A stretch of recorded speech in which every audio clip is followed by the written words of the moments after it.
Sige, sige. Oh, pengi ako, pengi ako. Hi mga kapreni.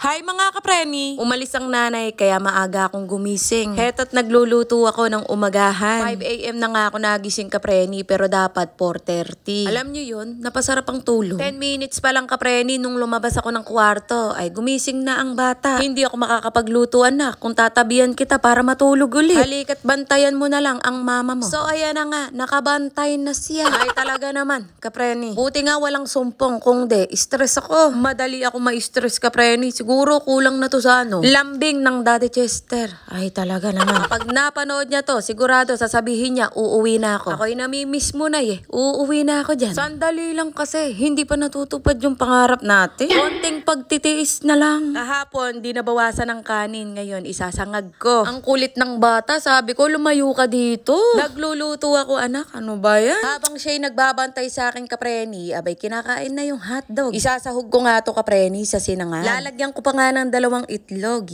Kagastos na. Si tipid naman.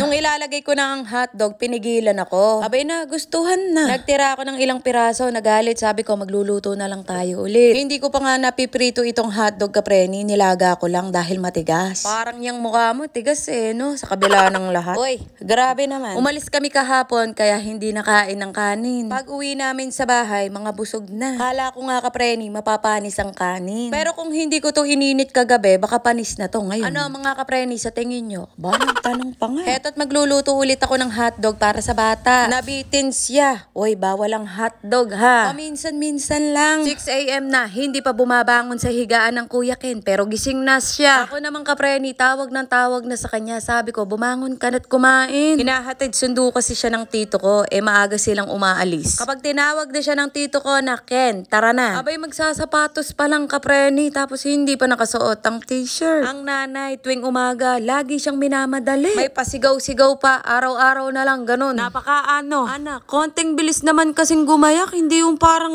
Diyos ko. Kaya nagkakaroon na ako ng puting buhok. Nako. Ay, nako kapreni. Talagang ganon, no? Narinig ko na ang motor, parang siya na lang ang hinihintay. Kaya sabi ko sa tito ko, mauna na po kayo't mamamasahin na lang po siya. Maya-maya lang kapreni, yumuko na. Pinagsasabihan ko, sabi ko, konting bilis naman kasi anak. Kapag alam mong may naghihintay sa'yo, bilisan mo kilos. Di baling ikaw ang maghintay, hindi yung ikaw ang hinihintay. O diba, nanay na talaga tayo. Pag nakatulog ang bata, sinabayan ko na ng voice over para ma-post na rin ngayon.